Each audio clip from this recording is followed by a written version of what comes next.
Poolisiin kuccee qabee yeroo nu jedhee ilaalu poolisiin kan gaafa sana harkaa fiigatan waan gurguraa bareetu mu jedhee salaama gaafadheen itti jigee hanyaan du jedhee haati galtee wayita mana seentu boolla qotee eegee morma isii irraa fuudhee osoo akkasitti wajjeesee dhiisee lafee isii cicciree boolla keessatti awwaala yoo tokko du'e lamatti tafa yoo lama duute tokkotti tafa yoo sadiin dhuman maalitti tafa jettee haati achi haadha harka ishee duubatti hidhanii achi teettee boolla nuti naan jedhe ani ilma haadha nyaatee naan jedhe wallaahi kaazeraan duwidoo keessa nadhee dhokkee keessa lafaan nadhee dhokkee keessatti osoo lafaan nadhee dhiisee rakkoon gafu.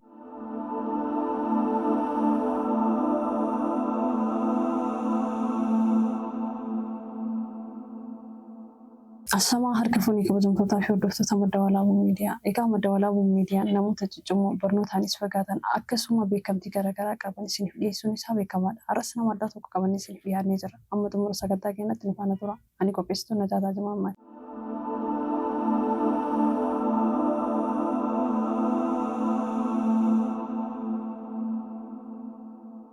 Baga nagaan dhufte. Baga nagaan nuyiidha. Maqaan kan kee eenyudha? Okay, galatoomina juuta. Namni hunduu uumamaa waliin beeku guyyaa keessa wal bara haasawa guyyaa har'aa galata rabbii kootii salamtaadhaan jammara. Assalaamu alaikum warahmatullaahi wabarakaatu. Akkam nagaa jirtanii warri amantii bira baga nagaa naa taatan kasan dursu maal tura. Duraan dursee miidhaga dubbii kootii maqaa kootiin jammara ani Shuumee Huseenii warri hin beeknes na bara. Iddoon dhaloota kootii godina Baalee aanaa Agaarfaa ganda Qaasawwaa irraati. Tolaan tola nuuf muree jallattuu nurraa abaaraa. Warqii rabbi irraa dhufe eenyuun godhu kasaara. Natti tolee tammitii kanan uffadhu suufaa qaasoo keessa dhaladhe qe'ee qananiif kuufa. Loon tiiksaatan guddadde urgaa jabbilee suufa. Garuu hundumaa caalaa nagaan waa kennu rabbi ani Shuumee Huseen seeqataa ilkaan cabbi. Waaw! Ijoollee Agaarfaati. Yaa ijoollee Agaarfaati. Mashallah. Akimii eessatti dhaleetti eega jirni Agaarfaa nuuf ibsitee jirta. Mee haalli guddina Shuumee maal fakkaata? Okay, haalli guddina Shuumee akkuma beekamu awwaallee sii kaasee turee dhalataa baadiyyaati. Loon tiisaatan guddadhe akkasuma warroo kiyyaa ergamaa guddadhe bakka maatii bal'aa keessatti guddadhe walumaa gala jechuudha.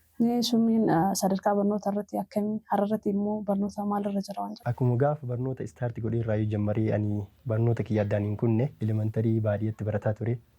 Manni barumsaa ani itti barataa ture sun ammoo maateriyaala gahaan qabu. Manni barumsaa suni baadiyyaa keessa jira. Mana barumsaa dayfa uummataatiin ijaarame, sabbata uummataatiin ijaarame, akkasuma immoo abbaan qotiyyoo ofii gurguree kancii qorqoorroo akkasuma ceekuu ofiitiin baatee ijaare keessatti baradhee guddadhe. Maateriyaala guutuun qabu. Bakkeen dhaloonni na duraa itti barataa turan ammoo sirrimatti fagaata. Bakka san deemee barachuuf ani yeroo san xiqqaa ture. Achi deemee barachuuf ammoo laga guddatu nu jidduu jira. Achi deemee barachuun naaf hin mijanne. Sababa sanarraa akka ka'e baadiyyaatti barataa ture. Yeroo baadiyyaa baradhu san immoo haala gaariidhaan kutaa tokkorraa kaasee haga kutaa 8 sadarkaadhaan deemaa ture jechuudha. Gaafa kutaa 8 xumuru ministirii gaafa achirratti fudhu akka mana barumsaa sanitti namni qabxii olaanaa galmeesse ana. Yeroo san garuu barri aan xumure sun akka carraa ta'ee bara koronaatiin wal afoo dhufee odaa geeshoo deemtanaan jedhanii turanii sababa carraa rabbillee hojii ofii hin dhiisu sababa dhibee koronaatiin deemuu hin dandeenye sababa sana fi akkas ture. Liividiin gadaanaan jechuudha. Kazaa mana barumsa sadarkaa lamaffaa Alii Baabiiftu baradhee Alii Baabiiftuutti irraa hin xumuree kutaa 12 xumuree jira. Har'arratti gaheen hojii keetii maalidha? Har'arratti illee barataadhaan kutaa 12 xumuree akka carraa ta'ee Mister Biraanuun nun dabarsinee hin kufne nama jechuun kufi ka jedhamu muutuu yoo bakka sanitti hafe malee birmatatu maal jedha beektaa? Qormaatamtu malee hin fiddu qabxii gahaa sibiiluu gubateetiin warqii ta'a jedha. Namni kamiyyuu yoo hin qormaatamin yoo hin kufin dhangaa waan of duraa san hin beektu waan ta'eef ani kufe jedhee achitti hin dhiifne ammas barnoota kiyya itti fufee haala gaariidhaan barataa jira jechuudha. Bara kam fudhatte intiraansii? Intiraansii bara 2012. Har'arratti maaliin barataa jirta? Eessatti barataa jirta? Har'arratti wanni ani barataa jiruun manaajimantiidha. Asuma Riftibaalitti baradha jechuudha. Akkasii manaajimantiidhaan barataadha. Inshaallah of dura yoo rabbi jedhe manaajimantiin maan yookaan hooggansaan akka waan gaarii biyya kanaaf buufnu hin abdadha jedheeti yaada. Nuti sabbii guddaa sanarraa qabna. Mee waa'ee Baaleerraa waan jedhime? Baalee biyya quufaa, Baalee biyya qananii. Biyyeen kan keessoon oomishtuu midhaanii qalbiin na caqafnaan baay'eedha seenaani. Baalee jechuun bishaan yoo gaafatte aanan sii laatani. Warra dhadhaaf daa'ima wal wajjin nyaatani. Bakka horiin hin oolle kuboota hin guuranii jedhaniitu mammaaku abboonni duraanii. Warra caccabsaa nyaatu warra marqaa faannanii tokkummaaf jabina kee kanaaf sitti hawwani. Baale Gadamsa daawwatu baaliyyoo deemanii biyya dubaree babbareedaa ta mul'ii leemmanii. Magaalaan walashee hin quufan laalanii gaasaraaf maliyyoo agaarfaa oolanii mul'ii kee arganii akkamiin soomanii. Roobiyyoo bulanii naannawa bareedaa baasii takka malee bittee galti iidaaf dhaba qarshii malee siifan dhaaba siidaa. Dargaggoo jaalata shonkooraaf agadaa sonsa bishaan keessaa isheen qabne mudaa ho'aan na dhamaastee keessa koo barbadaa qarootoo hawwattee natti hin galte idaa. Sheekusee yoo dhaqan sirra baasa karan aliidhaa fi shaalloo deemanii obboroo tokko nagaan galu argee durba jara ta hidhiin bilchaatte geettee akka gora bareedduu baaliyyoo mi'aan dammatara. Kanaaf akka gaangee hunduu siibsa kara jechuun ni barbaada Baaleen. Baalee jechuun kana asumaan baraa jenna. Asumaan baraa jennaan Baalee jechuun bal'aadhaa. Biyya hayyuu qabdu, biyya goota qabdu, akkasuma kaleellee goota qabdi, hadhallee goota hedduu biqilchaa jirti, beekaa hedduu biqilchaa jirti. Baaleen ibsuun namni kiyyaa kun ibsuun hin malu Baaleen. Inshaallah dura mootuu gaafa biyya kanaaf akka dhakaa bu'uuraatitti waan wayii kenne dhaloota kanaa waan wayii kenne gaafsa waan Baaleen dubbanna inshaallah. Akkami dhaloonni amma dhaloonni bara kanaa biyya ofii seeraan ibsuu akkasuma abba torban himachuu irratti xiqqoo. Akkasitti waan dandeettii akkasiisan hin qabanii har'a irratti mi'aatiin balballi gosti akkasuma abba torban nu himuu dandeettaa? Akkuma wal isin jenne maqaan kiyya Shuumeedha. Shuumeen ka Huseen. Huseen ka Aliyiiti Alii ka Xeessu. Xeessu ka Bootooti Woota ka Ambooti. Ambu ka Dureessaa Dureessi ka Garbii. Garbiin ka Mamaati Mama ka Galmooti. Galmo ka Saadooti Saadoo ka Qaasooti. Qaasoo ka Waajiiti Waaji ka Sikkooti. Sikko ka Arsiiti Arsiin ka Xumuuggaa. Xumuuggaan ka Baarrintuu Baarrintuun ka Oromoo. Oromoon ka Xabboo Xabboo ka Waaqooti. Waaqoo ka Daadhiiti Daadhiin ka Utteeti. Utteen ka Bitteeti Bitteen ka Walaabu. Walaabu ka Jiilchaa Jiilchaan ka Dawaaroo. Dawaaroon ka Shaaraa Shaaraan kana diyyaa. Assalaamu alaikum obboleeyyan kiyya. Akkam nagaa jirtanii warroonni kiristaanaa Oromummaa keenyaaf numa wali aana. Nutu wal utuba ijaaree wal cimsee nutu walii fi garakkoo walii ibsee irree wal cimsuudhaan osoo addan baane ilmaan abbaa tokkoo gurmuun lafaa kaanee Oromummaa cimsuuf Oromummaa gadhaabuuf hidhannee gabbaane jedha. Akkasitti balbala galmoosha keessa dhaladhee ture. Galmoo ka keessatti sii kaasee galmoo jedhe sunni balbala teennaa galmoosha ka jedhamtu achi keessa dhaladhee ture jechuudha. Dandeettiin kun eessaa dhufe? Okay, especially ani manguddoo jalattan guddadhe. Waa'ee abbaa kiyyaa gaafa sii kaasee abbaan kiyyaa ani ijoollee dhiiraa torba qabaa shamara lama qaba. Ijoollee torba keessatti dhiira torba keessa dhaladhee abbaa kiyyaa waan inni jedhe sirriitti irraa qalbeeffadhaan ture. Dhugaa siin jedha. Maali beektaa abbaan kiyya gaafa nu guddisu akkuma haadha nu guddise kanatti obboleeyyan ofiillee isa guddisee ture. Abbaan isaanii daa'imummaan irraa du'e. Daa'imummaan irraa du'ee haati isatti hafte. Ilmi hangafaa ka isa duraa intalatti ta'anii ilma tokko jira. Inni ammoo qaraateedhaaf deeme yoo ittisan jechuudha. Yeroo abbaan kiyya xiqqaa. Gaafa san maatiin isatti hafee abbaan osoo inni hin jabaatiin biraa du'e. Gaafa biraa du'u yeroon sun yeroo rakkooti. Yeroo uummanni wal gargaaruu miti ofiifuu waan nyaatee bulu hin qabne jechuudha. Bara san akkas naan jedhee ture beekta akka nama ta'uuf na gorsa. Shuumee naan jedhe akka ittiin guddadhe yoo sitti yookaan nama taata yookaan immoo hin baddaa waan asiin jedhu kana dhagee himee naan jedhe na gorsa. Eegasii irraa fudhe akkami guddattan abba jedheen wallaahi jedheen nama sadiin lafti keenya sun baadiyyaa nama muka jiraami. Qoraan xaaxessaa cabsinee jedhe humna hin qabnu nama sadiin qoraan xaaxessaa walitti cabsinee. Qoraan xaaxessaa birrii 18 gurgurree birrii 18 kana birrii jaajaa addaan qoodamnee nama sadiitti birrii jaajaan garbuu xaasaa bitee hagan galuu aayyaan teettee na eedinaan jedha. Yeroo sun yeroo rakkooti. Haga akaayanii garbuu san akaayanii eelee irraa bu'u haatiitiin hokkoo akka nu eelee sana maarree eeleen harka nu hin gubne hokkoon irraa nu dhoggaa akooyitii jedha. San bira dabree gaaf kaanii birrii 9 miiddee 3 haame jedhe. Kiraa birrii 9 miiddee 3 haame.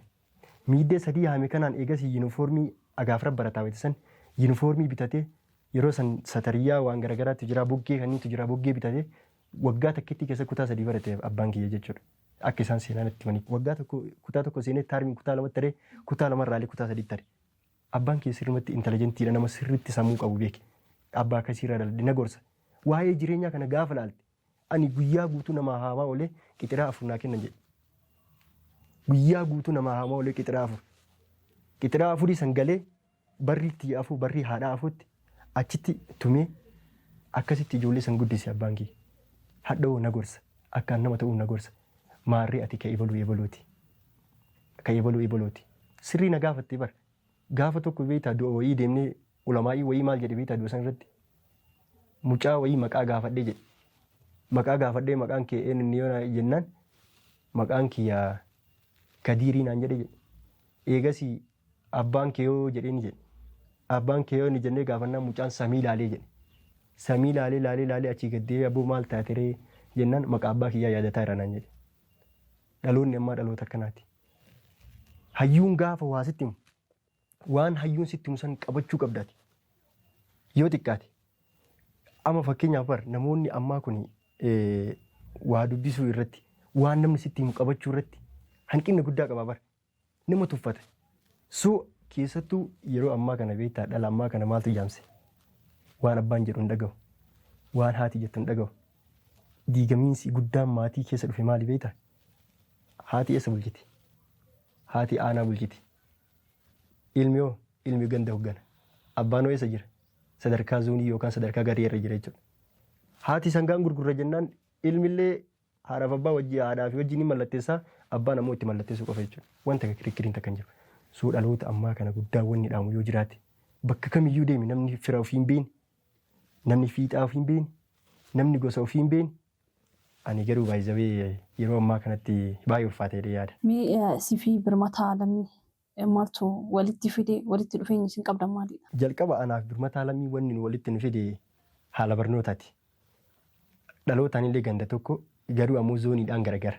Lagatu nu jidduu jira laga coorinoo jedhamu kun laga guddaadhaan nu jidduu jira warri nu gama galaa nu gama nagalla. Baay'ee birmataa lammii shoora qabsoo keessatti illee nama gahee olaanaa qabudha. Nama onlaayinii gubbaa qofatti beeku osoo hin taane nama lafarratti illee haga isaa beekuudhaan birmataa lammii jedhu. Maaliif birmataa waliin guddadhee waliin nyaadhee waliin dhugee waliin dheebodhee nama hedduu irra caalaa nama akka isaa kabajuun qabu. Birmataa gaafa fiizikaala isaa laaltu yookaan gaafa umrii isaa laaltu nama umriin xiqqaate. Garuu ammootu wanti sammuu isaa keessa bocamee jiru yookaan dhakaan bu'uuraa sammuu isaa keessa kaa'amee jiru Oromoo fi Oromoo walitti hidhuu Oromoo ijaaruu. Ani namni sadarkaa kanarraa nagahee akka nama ta'u. Akka waan wayii qalbeeffatu namni godhe birmataadha. Birmataan as mana barumsaa haayiskuulii kana barataa ture gaafa ani baadiyyaa irraa alii galu jechuudha. Asirraa eegas mashanyaadhaan alitti deebi'e. Gaafa alitti deebi'u achi wal baranne birmataan. Wal barannee gaafa jiru walitti dhiyaannee eegas yaada wal jijjiiruu jammar. Birmataan maal haa godhu naan jedhe laanguweejii haadha inni naan jedhe. Laanguweejii illee naan osuma laanguweejiidha inni amma akkam goone inni illee tiktookii bane. Tiktookii banee gaafa jedhu kana inni sirrimatti raayii godhaa beektaa. Tiktookii kana sirrimatti yaala. Bakka walaloo barreessuu kanallee uumamaan illee hin danda'a birmataan sirrimatti yaala. Eegas achuma booda bakka gaaf kan akkaawuntiin kunillee namaan deemu beeka akka namni yaadetti namaa socho'uun shuumee naan jedhe. Ani akkaawuntii kanan gubaa naan jedhe. Birmataan maal hadha sadarkaa kanarra jiru kun jedhe hin gubaa naan jedhe. Birmataa jedheen. Hundi kamiyyuu jiruun chaalenjii hin qabne jiruun fatanaa hin qabne siinuu jiruu miti dhiisiin gubini jedheen. Gaaf kan eegas inni illee akkasumatti raayii godhee yaalee tiktookii wayii hojjete karaa irra fiigee walaloo wayii hojjete. Walaloon sun achumaan baaraallee argate. Akkasii birmataa lammii jechuun fi maaliif akka ibsuun beeku wallaahi birmataa sirrimatti nama jaaladhu ni beeku. Mee walaloo yeroo walaleessitanii jalqaba barreessitaniiti moo kennamu warabbiiti? Walaloo tokko hin barreessina gaafa jennu yookaan waa'ee biyyaa barreessuu yaani fookasii na gaafata. Akkanumaan yookaan taa'ee wanni dubbisu wayiitu hin jiru jechuudha. Itti yaadii wanti tokko itti yaaduu si gaafata bara. Baaleen hin ibsa yoo jedhe hadha zimbiloo akkanumaan ol ka'ee baalee akkana yoo jedhe meebi wanni ani haasa'u sun baaleen ibsuu dhabuu danda'a. Biyya takka hin ibsa wanni ani haasa'u sun biyya san ibsuu dhabuu danda'a. Seenaa biyya sanii qorachuudha. Gaafa waa'ee biyya sanii itti yaade maal qaba? Odeeffannoo wayii namarraa fudha. Odeeffannoo wayii funaana. Odeeffannoo funaana san keessaa maal argadha? Barnoota argadha. Malee walaloo ani akkanumaan ol ka'ee bakka wayiitti dubbisu wayiitu dandeettii akkasii illee hin qabu dhugaa isin jedha. Yoo itti yaadee barreesse malee walaloo akkanumaan ol ka'ee waan wayii dubbisuu hin qabu akkasitti dandeettii akkasii hin qabu. Mudannoon addaati qabdu jira. Mudannoo wallaahi na jiru sana gaafachuu illee baattee jechuun waan mudannoo kana beektaa waan baay'ee keessa tare. Ispeeshaalii yeroo horii tiisu san beektaa abbaan kiyya naannoo re'eelee 50 qabaa beektaa. Bakkeen nuti tiisinu shuukaa keessa ammoo wanta kan jiran beektaa. Yeroo achitti tiisinu kana akkoon ilma hin qabdu re'eelee qabdi re'eelee 14 qabdi beektaa. Re'eelee akkoo tanallee fuunee tiisina. Re'eelee akkoo tana fuunee laga oofee re'eelee mateenaan walii qabee mucaa abbeeraa kennaallee hin qabani re'eelee walumaan oofnee laga tiisinaa wallee galgala wayita galchinu re'eelee akkuun qixxee lagattaaf. Abbichuun yeroo san zooniidhaan gandarra dalagaa. Eegas re'eeleen qixxee lagaggannee galle re'eelee akkoo lagaggannee gallee yeroo rooba eegas micettiin akkuullee jajjabaata mana jirtu guddoodha. Maal gootii re'eelee tana muluu isii ilaalti. waan si garran war gaafa rabbi si kutate yookaan gaafa qaamni keetumaaf kutate wayii bar sirraan ooltu wanni wayii sirraan ooltu. Eegasii re'eelee oofee galchite nallee manatti oofee isiinillee re'ee 14 keessaa re'ee jaagoruu oofte. Waan si garran war gaafa rabbi si kutate bar sirraan ooltu. Eegasii re'eeleen qixxee lagatti haftee bakka achuma amma warroonni bakkeen qarqara nu irra tiisinu sun namatu galaa achi lallaban namni gaafa lallabeedhaan bakka re'eelee tana soquu yaane jennee marti kiinayyuu yaa'e. Yaa'ee gaafa jedhu dhagee abbichuun illee galaa jira gara mana karamu walitti dhufu. Garri jalaa zooru hin jiru garri jalaa amallatu hin jiru. Garana jalaa utaaluuf dallaa garana jalaa utaaluuf dallaa garri takka garri jalaa bahu hin jiru. Dhoqqeen ammoo bilookiin akkana deemee akkana zoorsu kana keessa dhoqqee jira. Eegasii eenyuti naan jedhee faazari. Anuma jedheen. Ana ibaluu eenyu dhaa kaazaraan deema. Eenyuti naan jedhe ana ilma haadha nyaatee naan jedhe wallaahi kaazaraan dugda keessa nadhee dhoqqee keessa lafaan nadhee dhoqqee keessatti osoo lafaan nadhee dhiisee rakkoon qabu. Dhoqqeen haga bir kana gaa mataa keessa ganna dhaabatee beektaa mataa akka dhoqqee jala taru mataa irra ganna dhaabatee fatanaa gaafa san argamu iyyuuf sagaleen kiyya ani afaan kiyya gattare dhoqqee keessa waan godhuun qabu katmi iyyiinsuma ofii inni na iyyaana tumuun qaaquma inni iyyaana tumuun gandi bahee narraa qabee akkasii dhoqqee keessa na fuudhee wayitaan mana galu ufuun beeku. Yeroo san abbaa kee bira gara nyaatti wayiin jiru. Ukkoo kaa isaanillee wanni isa miirri isaanii mul'atu kun dunyaa akka xiqqaa dhaabanii beektaa miti. Kubar gaafa waa'ee dunyaa itti haasa'e jechuudha. Maatii kana gaafa waa'ee dunyaa itti haasa'e akka xiqqaa dhaaban beekan. Har'a waan biraadhis baadiyyaa irratti bar gaafa harreen takka baddee alatti turtu harreen sun baddee alatti turuu irraati alatti turuutu yoo yaaban maatii birate jechuudha. Suur sanirraa akka ka'e wallaahi faazaliin gaafa san jechuudha. Lubbumaan na taphate geemii mana godhe bara. Akkasii miidhiisii wallaahi akka itti guddanne garuu akka salphaa fakkaataa beeki. Mee gidduudhaan Oromoo saba bal'aa kanaa waan jedhi. Oromoon beektaa waa'ee Oromoo kana Oromoon kun wanni inni fedhu guddina tantamaati. Garuu guddachuudhaaf garuu mul'achuudhaaf hojjechuun dirqama. Yoo kana hin ta'in guddinni hawaasaa hawwii ta'ee hafa hundinuu dammaqaa ol kakaa lafaa jedhan. Gatii namaatu ibsuuf namni hojjechuun dirqama gatiin nama hin hojjenne hiyyummaan kafalama. Maatii wajjin gammaduuf misoomatu hangafa jabaan kufuus ni ka'a dadhabaan achitti hafa. Gaafa namni barate hojjetee of jijjiiru. Gaafa namni hin baranne rakkoo keessatti hiriiru. Gaafa uf hubachuun rakkoo nuti ta'e. Gaafa gaarri hiyyummaa nurratti lafa dhahe. Wanti mootummaan baanu guddina waloomaa. Garuu guddachuudhaaf garuu hojjechuudhaaf sammuun keenyan gooma. Wanti qeerroo yaadu mee maaliin qamaanee sigaaraa aarsina. Maaliin fataa jennee kan du'e faarsina.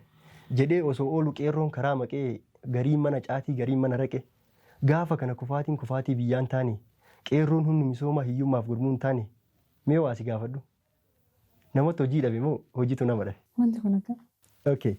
Hayyuun xiinxallee laalee rakkina sabaa argaa biyya keenya keessatti rakkinni lakkuu dhalee hojii argadhee hin jedhu namni hojii dhabee malee hojiin tokko illee hin jiru maaliif jetta yaajamaa biyya rakkina qabdu hojiin maaliif dhabamaa rakkoon furmaata hin qabne addunyaa irra hin jiru hojii dhabeeran jedhin carraaqadhu yaatiru carraaqattee hojjennaan rakkoo keessaa ni baata harka marattee teennaan qe'ee kee irratti alagaaf gabra taata.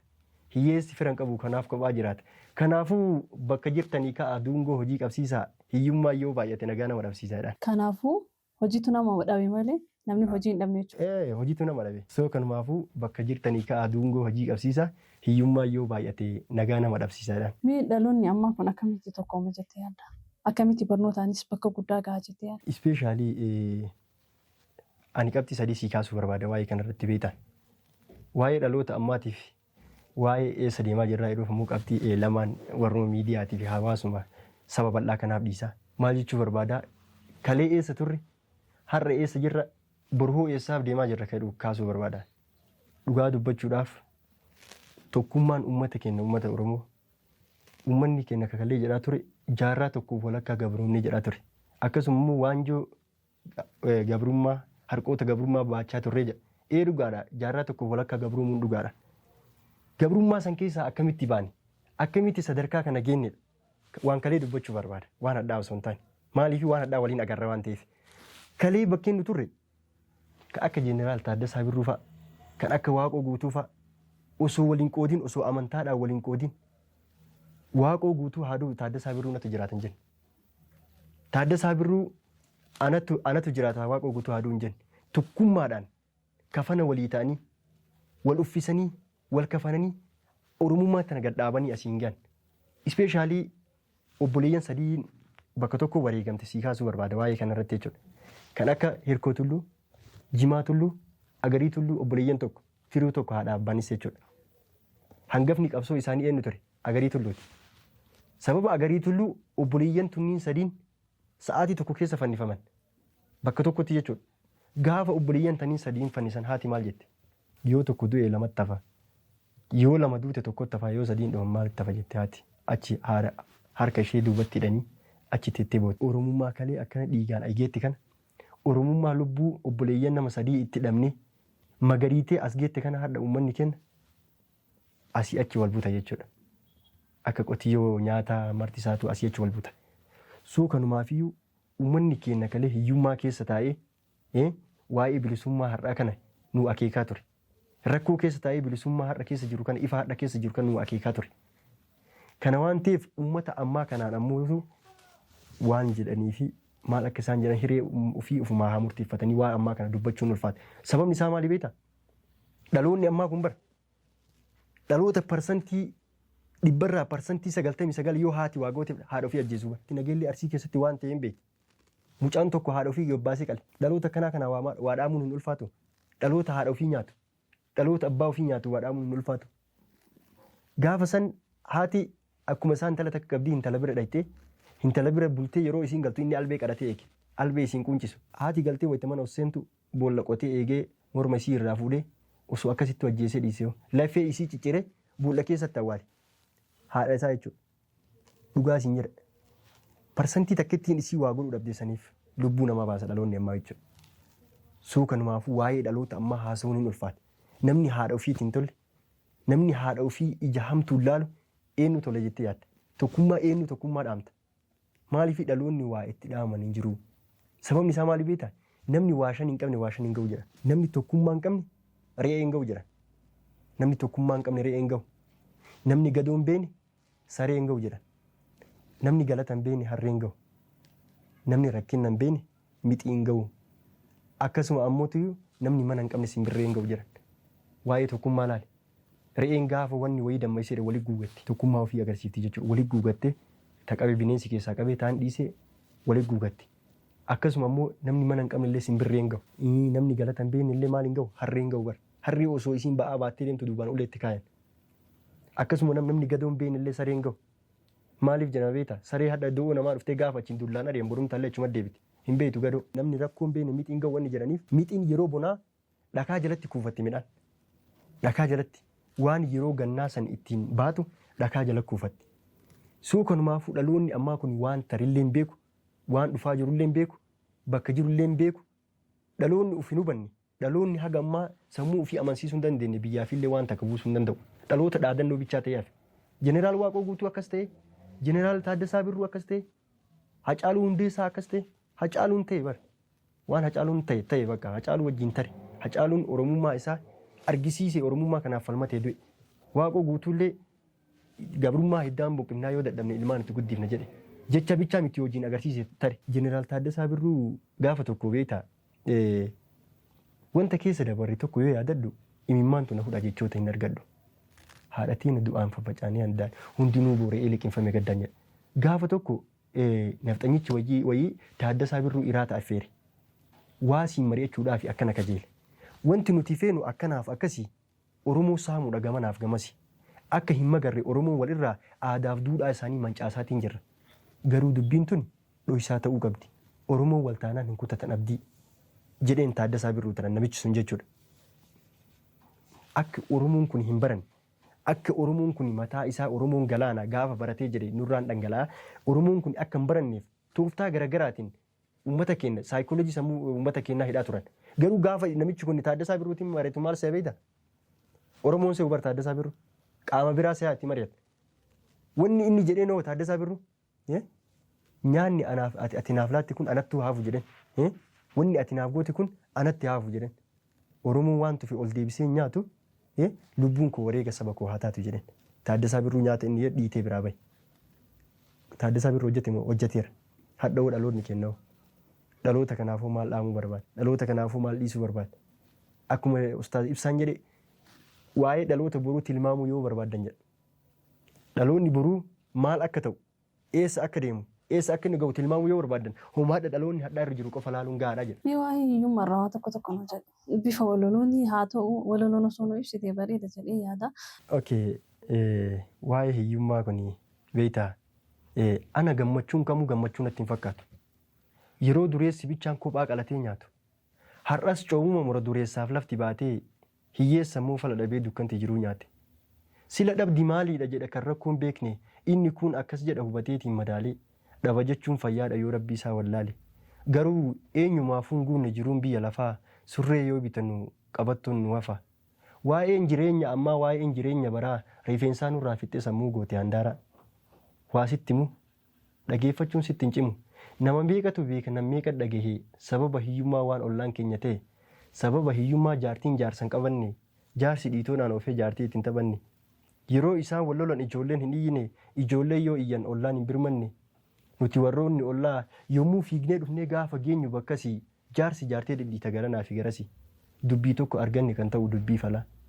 Namni tokkummaa qabu tokkummaan alaa gala hiyyummaan xuriidhaa yoo dhiqatan ni baati sababa hiyyummaa hin boocisinaa maatii jedhee gaafa dubbatu ollaan tooraan hiriiree innis gaabbii of muraa harka jaartii sukkuma kan durtumee micciire.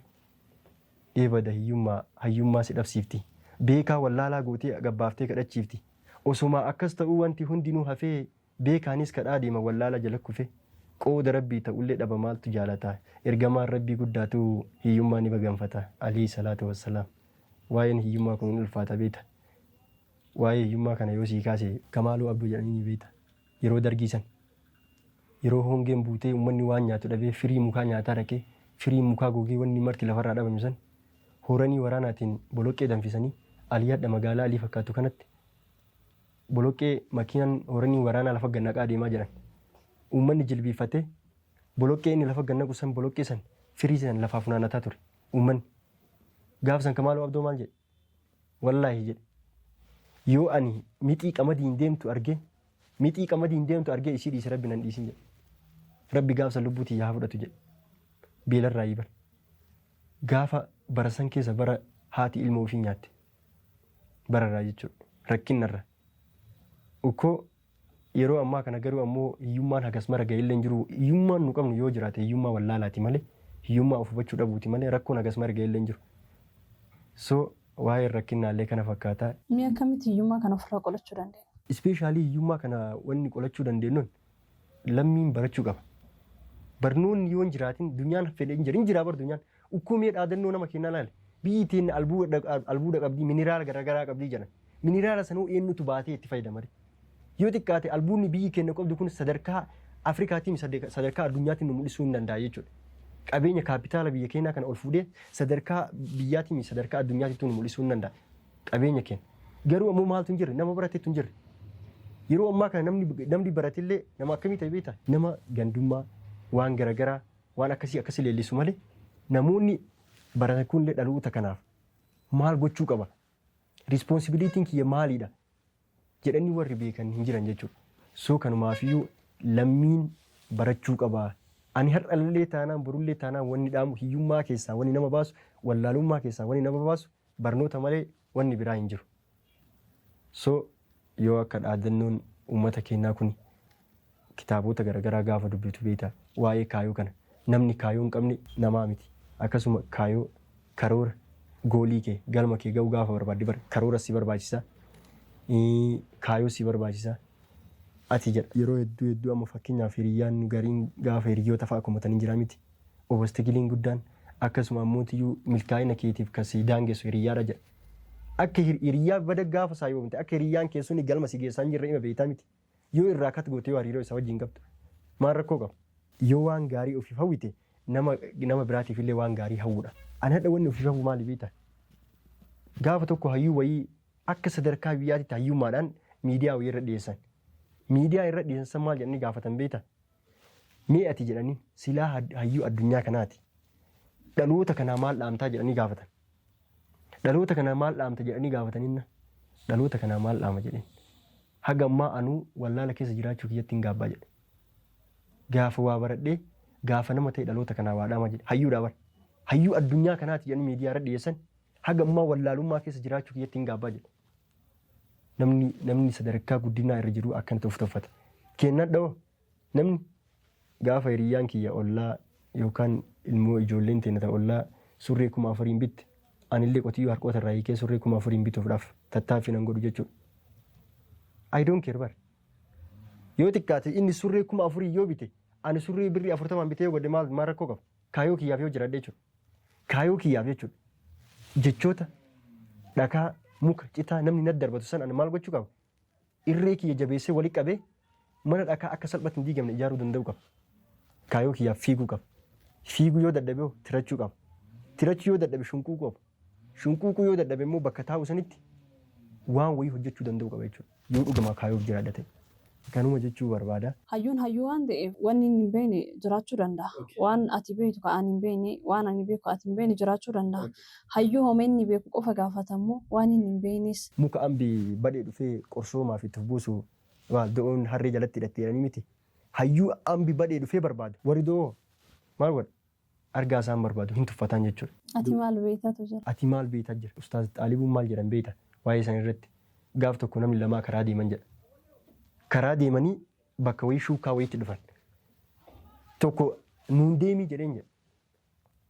Nuun deemii jennaan hin sodaadhaa. Ana xaxee kana keessatti hin bahu hin sodaadhaa jedheen. Eeshii kootu na duubaan deeme anatu siin deemaa jedheen. Si duubaan hin deemu mucicaadhee faanatirra dhaabadhee mucicaadhee kufaa jedheen. Eeshii akkam goonaree jedheen. Akkanumatti walis sakaalamaa waliin mammaramaa deemna jedheen. Waluma sakaalamaa xaxee kana keessa. Dhaloonni ammaa dhaloota akkasii dhaloota burjaajaa waan wayii nu hojjechiisa isinoo maal taatan? Eeshii isin hojjechiifnaa nu faana koottaa nu maal taane isin fuuna isin eenyu kan hojjechiiftaniif dhaloota kanaati. Nu hojjechiisa isin maal taatan? Isinoo maal dareedan? Eeshii isin hojjechiifnaa nu wajjin hojjedhaa maal taatanii nu hojjechiiftan? Isin eenyu oli? Dhaloota kanaatu baay'ata beeta. Dhaloota ana jiraa malee ana jiraa lafa guute malee bar hin jiraa malee hin jiru uummanni ammaa. So akkasitti tanuma jechuu barbaada. Akka wallaalummaa yaada shuunii hoseenitti. Namni kamiyyuu ofiif beekaadha. Wallaalaan hin jiru. Namni badee ilaalanii wallaalaa jedhaniin tokko ofiif beekaadha. Egaa ati nama cimaadha. Nama jabeeffamuu qabu keessaafis tokko akkasuma dhaloonni ammaa dhaloota jabeeffamuu qabanidha. Dhaloota beekumsi isaanii keessatti dhokatee gama sooshaal miidiyaas haa ta'u gama uummataatti ol bahuu sodaatee beekumsa ofii keessatti qabatee taa'uudha jechuudha. Dhaloota san keessaa har'a ati tokkodha. Uummanni keenya kana beekuu qaba, wal jabeessuu qaba jedhee yaada. Mee waa'ee haadhaa irraa waan jedhi? Waa'ee haadhaa kana beektaa ani yoo taa'ee ilaalu addunyaa kana irraa kan gatiin isaa ulfaata. Ani yoo taa'ee ilaalu haadha natti fakkaata. Akkamiin ibsaree galanni harmee kumaa waa'ee haadhaa dubbachuu wayii laakkamee dhuma. Akkamiin obsaree kooyyuun obsu garaanii ishee hundumaa soortu harmee garaa aananii. Harmee rakkoof gidiraan qaama ishii burkuteesse akkamiin dagaddaree waa'ee haadha na deesse. Lubbuu ishee qaalii anaaf dabaree laattee na guddisuudhaaf xaartii garaa isheettu yoom nyaatte. Ishee hundaa gaafattu ibaluun koo maal ta'ee jazaan kee ol haa ta'u cinaacha keetii bahe. Harmee na jibbiteen beektu yaada koo micciirtee na guddisuuf jecha bifa kee jijjiirte. Naaf jettee cilee taate dheebuuf beela dandeettee sinna wajjin dhama'ee sinna wajjin rakkatee namatti na qixxeesse. Harmee gaafa rakkinaa harmee gaafa gammachuu kan dukkanaaf sillaanne birmattuu guyyaa lachuu uumama keettu addaa mee eenyuun si madaalu addunyaa kana irraa yoo rabbiin ta'e malee hin jiru kan si caalu. Akkas jechuun ni barbaada. Haadha jechuun warqiidha. Warqii yoo isin madaaluwan haadha tiyya jechuudha. Waa'ee haadhaa kana gaafa yaadu beektaa imimmaan tura qaba dhugaa isin jedha. Gaafa tokko mucaa tokko guddiftee haati. Mucaa tokko guddiftee yeroo inni fuudha geetti ilma kiyya kana itti fuudhuu qaba jette. Itti fuudhuu qaba jettee karoorsitee itti fuute. Itti fuutee wayita jettu beektaa namni tokko niitiin ati fuutu illee beektaa haadha saniin yookaan yoo waliin ta'in baay'ee ulfaata jireenyi beektaa.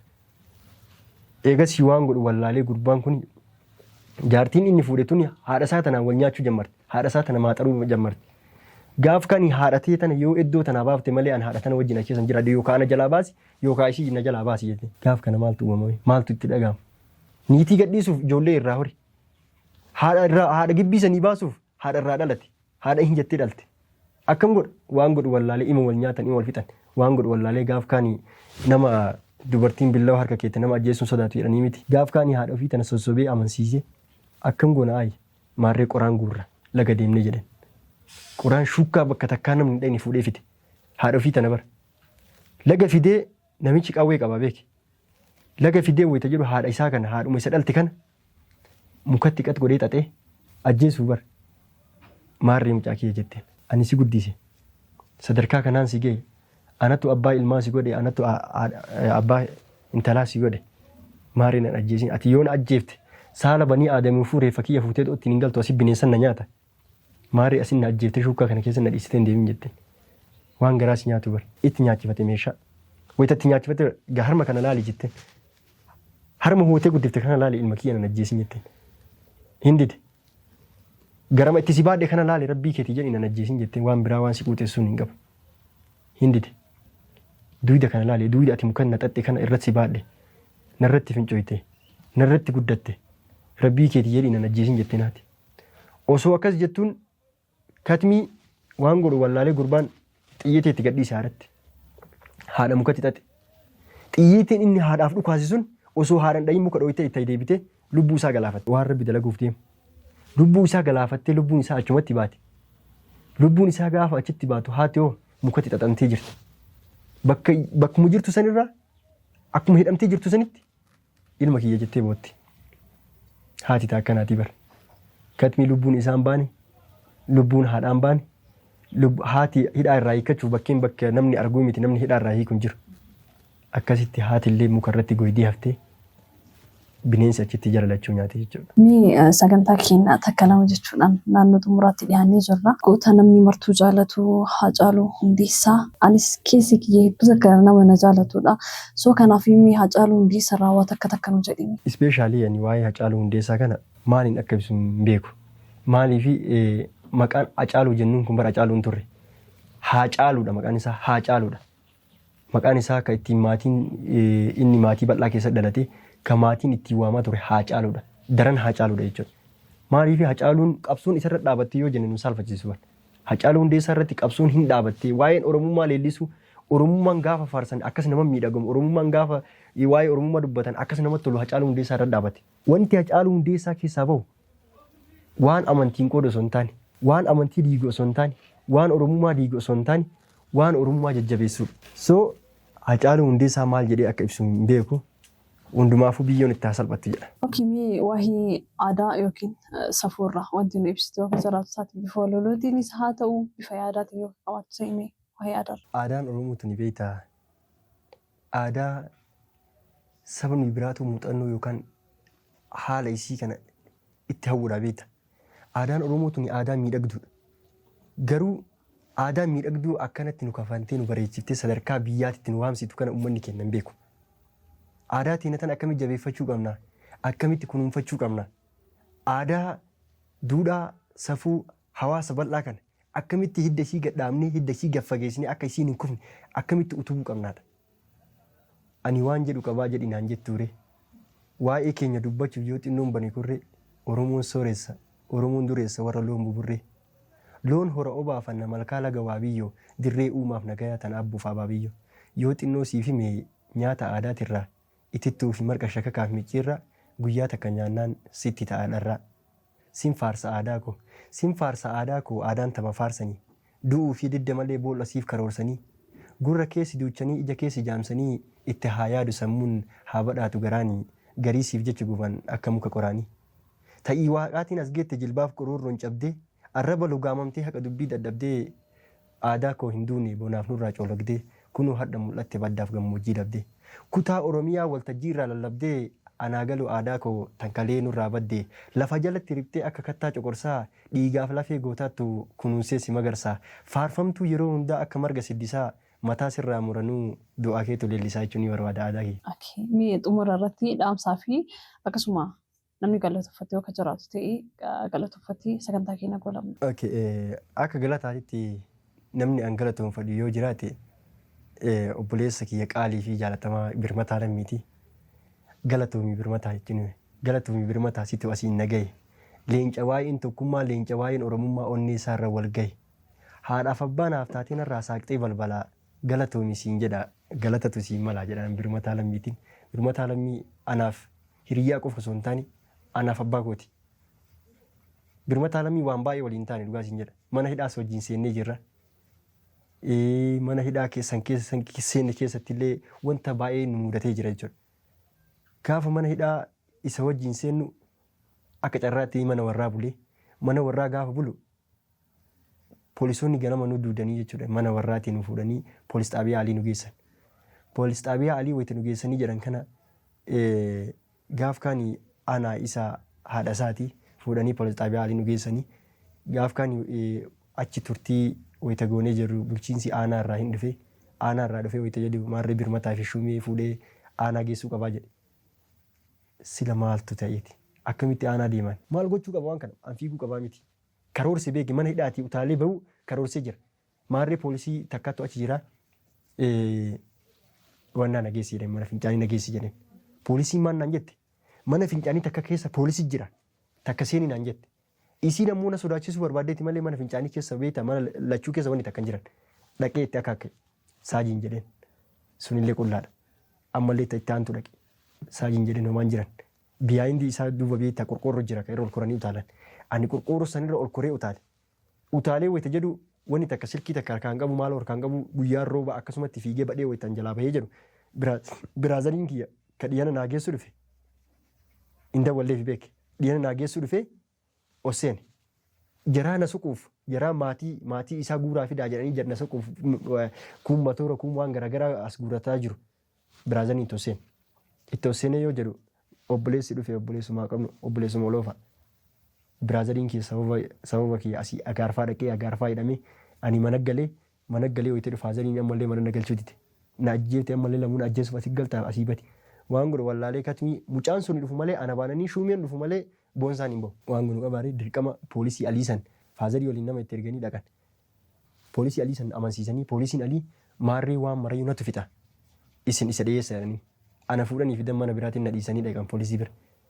Poolisii bira wayita lamuu na fidan maarii poolisii faana xumuranne si wajjin misaa nyaanni gara manaa gallaa poolisiin boroo haa deebi'u jedhee isaan ammoo na qabsiisuu barbaadanii jiranii beek akka hin qabu barbaadanii jiran. Gaaf kaanii fuudhanii achi na fidan. Fuudhanii achi na fidanii wayita jiran yeroo ani harka dhiqadhee nyaata isaan ajajanii na eegan harka dhiqadhee harka itti hidhadhu poolisiin dhufee qucee na qabe. Poolisiin qucee na qabee yeroo ol jedhee ilaalu poolisiidha kan gaafa sana harkaa fiigee ture. Waan godhu gabaaree ittuma ol jedhee salaama gaafadheen itti jigee haa nyaannu jedheen. Haa nyaannu maal nyaannaa bida fi nyaadhu ka'inaan jedhe. Motora barri afur dhaabeera. Katimii ani shurraabii kootii ofirraan qabu ijoollee hiriyaa achitti wal beenuurra kootii fudhee poolis xaabiyaa waliin dhaqe. Poolis xaabiyaa waliin dhaqee yoo jedhu maa fiideen an jedhe. Maal godhee fiiguu baadheen sodaadheen ani isin wayyuun sodaadheen takka ani qaamni seeraa na qabeen beeku. Ani yoo akkanatti isin laalu isin na sodaachiftanii kanaaf fiigee bahe malee rakkoo takkan qabu. Akka osoo rakkoo qabaadhee akka asii fiigee mana keenyatti hin galu tuni bichaan sii gaadha jedheen. Osoo rakkoo wayii ofitti beekee osoo yookaan waan wayii ofitti beekee akka asii fiigee mana keenyatti hin galu kun qofti sii gaadha. Hin sodaadhaan isin sodaadhaan hadda yoo edana yoo asin nadiifna yoo mana wayii na qolloftanii achi keessa na bulchitan malee isin sodaadhee. Eegas akkas jennaan akkana maarree amma akkana godhe yoo as oolte poolisoonni asitti yoo si dhiisee deemsin dhiisan mana keessan galii wiixata deebiinaan jiran guyyaan sun jimaata. Wiixata deebi hayyee wiixata hin deebi'a rakkoon qabu wiixata hin deebi'e jedheeni biraa bahe. Wiixata Faazaliin na duukan deebina waan barbaadan naa godhe na duukan deebina jedheen. Katimii akkamitti abbaan si biraa faaree si biraa na fuuban fuudhee achi na fide. Fuudhee achi na fidee eegasii motoraan alii irraa na fuudhee agaafraa na fide. Agaafraa wayita na fidu saajiin achitti itti gaafatamaan poolisoota aanaa agaarfaa Faazalii wal beekaa beeke.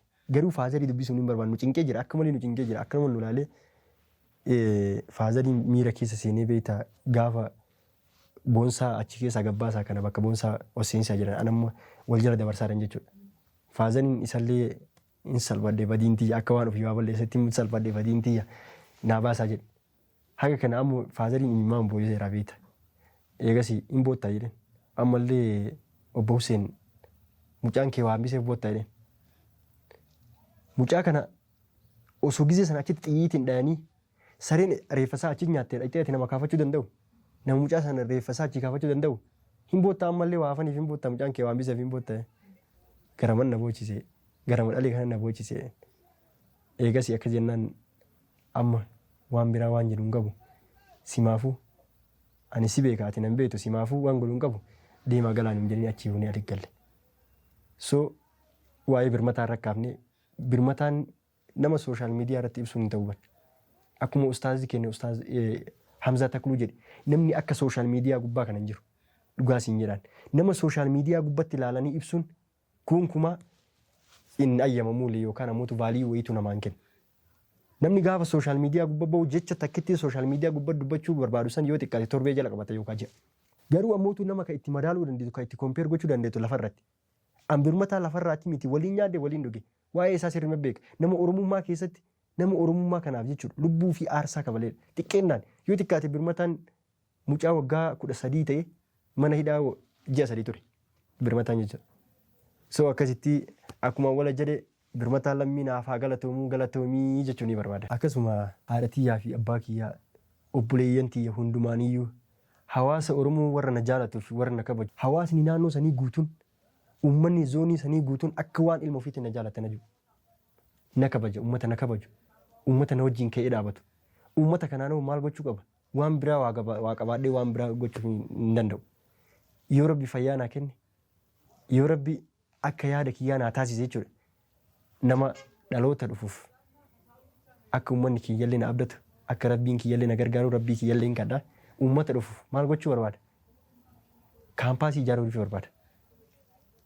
Kaampaasii dhalootarraa dhaloota dabru. Waa'ee hadha yookaan tola ooltummaa hadha waan xixiqqoo ta'an namaa ta'an kanaa miti. Waan burullee yookaan Rabbillee irraa si jaalatu waan buru dhaloonnillee si galateeffatu wayii uummata saniif haga ta'utti Rabbuun hin ajjeesin. Maaliif beektaa waa'ee uummata sanii maaliif kaasuu barbaade? Uummanni sun zoonii cittuudhaa zoonii adda galtuudhaa karaan qaban daandiin fuudhee achi geessu hin jiru. Uummanni sun uummata rakkoo keessa yoo xiqqaate maqaa daandii dhabuutiin rakkina daandii dhabuutiin nama jaatu nurraa du'e. Sababni isaa maali? Daandii dhabuudha. Namni siree wal baata. Gaafa takka beektaa takka wayii waan garaas nyaatu daa'ima takka duudaa qabdi takka garaa qabdi lubbuu isii wajjin bishaan isii nyaate janaazni nama sanii guyyaa 2 guutuu bishaan keessa oole. Bishaan lafti diriiraa miti beektaa qilee keessa kaan achi da'ee kaan daa'ima garaa baasee kaan wannaa godhe jiru akkasii jiraata uummanni akkasii uummanni achiisuun jechuudha. Biyyi ittiin sun akka rakkootti rakkoo keessa jirti. Rakkoo hammaataa keessa jirti. Dhugaa isiin jira wallaahi. So kana waan ta'eef uummanni sunillee akka boruu fi yookaan ammoo akka gara fuulduraatti waa godhuu iji guddaa wayii narra kaayee jira. Abdii guddaa narra kaayee jira. Inshaallah anillee haga isaan abdatanii olitti akka hojjedhuuf anillee abdii ofirra kaayee jira. Uummanni naannoo kennaatii fi aantiin kiyya firri kiyya hundi keessaniyyuu galatooma. Dhumarratti wannan jechuu barbaadu yoo jiraate waa'ee miidiyaa madda olaabuuti. Miidiyaan madda olaabuu jechuun miidiyaa dhalootaati. Miidiyaa hundaaf qaalii miidiyaa barnootaati. Kanaafuu miidiyaan madda olaabuu kun hundeeffamni miidiyaa madda olaabuu kun yeroo dheeraadha. Haa ta'u garuu lafaatii yeroo dheeraatiin sadarkaa kanarra ga'ee jira. Hadhas taanaan burus taanaan nuti haga beekumsa qabnuun haga dandeettii qabnuun qabeenyaanis ta'e humnaanis ta'e yaadaanis ta'e isin cinaa dhaabbannaa isin jajjabeessinaa akka isin miidiyaa kana miidiyaa maqaan goone miidiyaa haqaa malee miidiyaa hawaasaa miidiyaa ija hawaasaa miidiyaa hawaasaaf tumsu miidiyaa uummataaf sagalee ta'u akka ta'u inshaallah abdii qabnaa isinillee jajjabaadhaa jechuu barbaada. Atis galatoomii akka atiin bakka guddaa geettee biyya keetis maatii keetis boonsituu nutis abdii sirraa qabna. Egaa kabajamtootaa fi hordoftoota keenya sagantaan keenya kan har'aa kana fakkaata. Hamma sagantaa biraatiin walitti deebinutti nagaan nuuf tura. YouTube keenya subscribe like gochuun dagatinaa.